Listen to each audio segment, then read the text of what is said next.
Okay, this is a pretty big problem, need to fix. Substantial portion of this area that goes under the rear quarter is rusted away. Need to cut that out and replace it. Never done anything like this before. Gonna figure it out. 67 Chevelle, bid log 98, let's go. A portion of this bracket needs to be preserved, so I'm gonna cut this away first to save it. Probably have to rebuild that, and then we'll get to cutting on this. Okay, got this separated from here. You can see this portion here is the overlap of the old quarter, so I'll have to separate that. And then I'll probably just rebuild this piece from scratch and end up reattaching it here after I replace all this.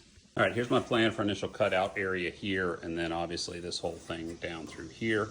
This is one of those areas where you really gotta just trust what you feel like you could do with the skill set you have. Now this gets a curve coming down through here, so it'd be extremely complex for me to bend one piece of metal. I think the way I'm gonna do it is make it as one piece along here, one piece along here, weld them together. Structurally, it'll be sound. It's not gonna be seen when it's under the quarter, and I'll feel better about my chance for best success doing it that way.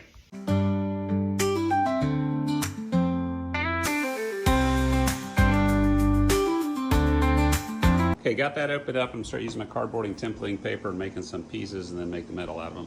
Working on fabbing up this first section. Of course, I'm gonna take all this apart, clean it up, coat the insides and everything before I get to it, just in the build stage for now. Okay, getting this worked out. I was afraid that this old metal might get a little thin after I ground down the welds and stuff, so I'm gonna kind of do a 90-degree backing plate around it, and then essentially have double thickness around the joints there for a little bit added strength. So that's how that's coming together, feeling good about that. Okay, getting all my parts prepped to weld. Welding in my support tabs to shore up the structure a little bit, give it a double thickness of metal. Got these two pieces left to go in. There's always gonna be somebody in the comments complaining about weld quality or telling you you're doing a bad job or whatever. I don't get too aggressive with grinding things down, try to metal finish it, because this is never gonna be seen. This is a lot of old metal. I wanna keep all the metal on there I possibly can.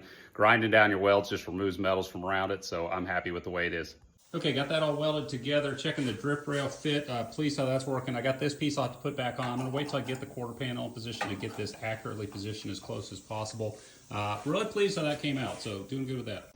Got that all coated, really happy about that. You know, I started with this piece of junk, cut it out. I didn't really know what I was gonna do. Came out with a plan, implemented it, it worked great. I learned some tips I can apply to the other side, which is a little bit worse. So I love the progression in this hobby. You know, is my metal finishing work professional quality? Absolutely not, but it doesn't need to be. Structurally, it's strong and sound, and it's better than it was. Probably stronger than it was when it was new. So happy about that, ready to move on to the next.